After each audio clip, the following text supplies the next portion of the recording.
اب اس کا مطلب یہ ہے کہ ہماری ایکسپورٹس اور کم ہو جائیں گی. جب ایکسپورٹس کم ہوں گی اس کا مطلب ڈالر کم آنے شروع ہوں گے. جب ڈالر کم آنے شروع ہوں گے بیرونی ملک کا خسارہ بڑھ جائے گا. جب وہ خسارہ بڑھے گا روپے کے اوپر اور پریشر پڑ جائے گا.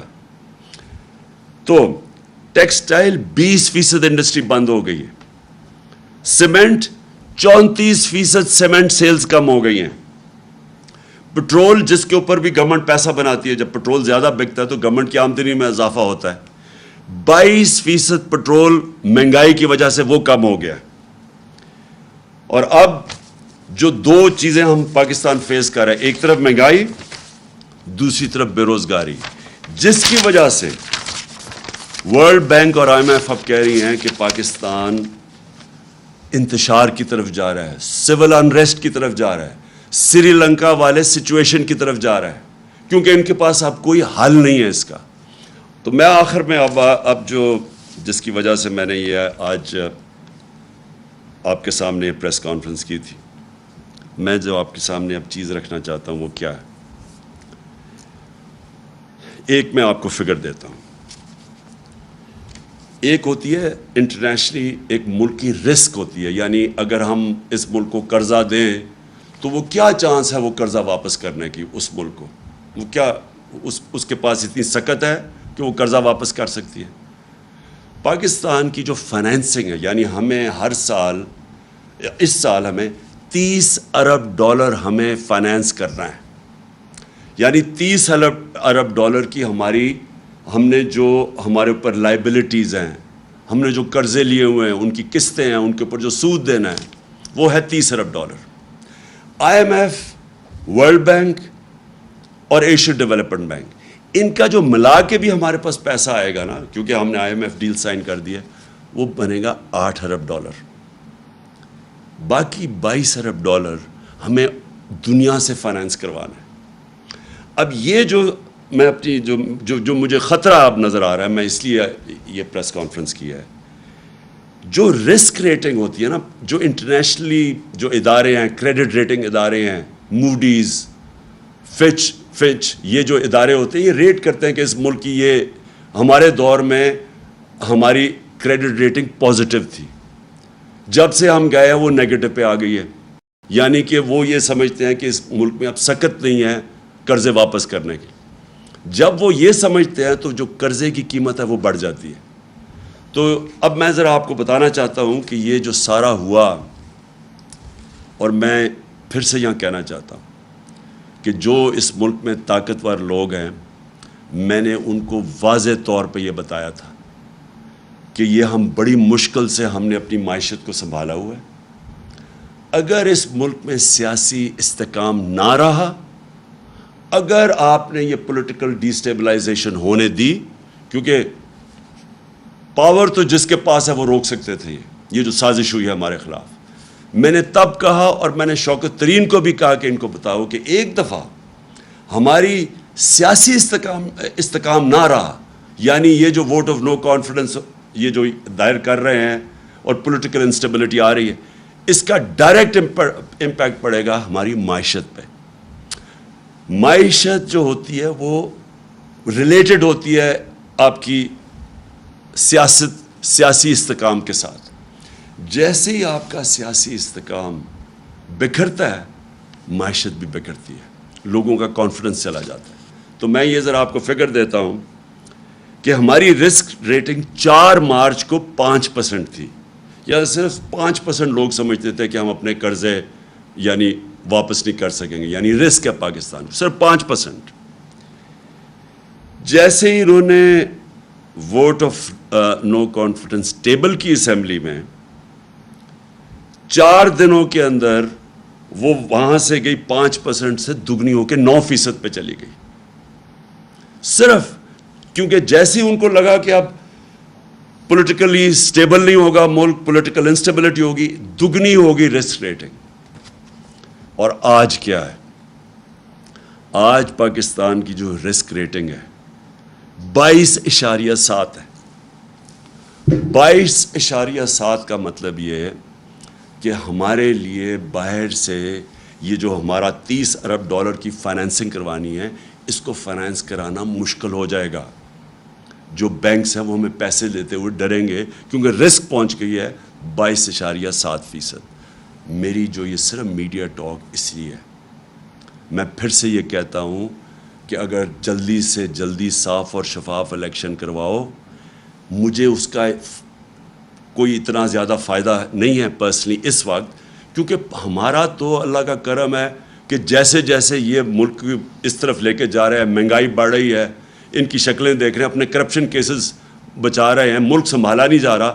ہمارا تو گراف اوپر جا رہا ہے لیکن ملک نیچے جا رہا ہے. اور یہ جو میں نے آپ کو بتایا کہ اگر اس ملک میں پولیٹیکل سٹیبلٹی نہیں آتی, یہ اس کی اکانومی اب سٹیبلائز نہیں ہونے لگی. ہماری جو اکانومی ہے, جو ہماری معیشت ہے, یہ اب نیچے جائے گی. اور نظر آ رہا ہے کہ مارکیٹ کو کوئی اب اعتماد ہی نہیں ہے, نہ اندر مارکیٹ کو اعتماد ہے نہ باہر.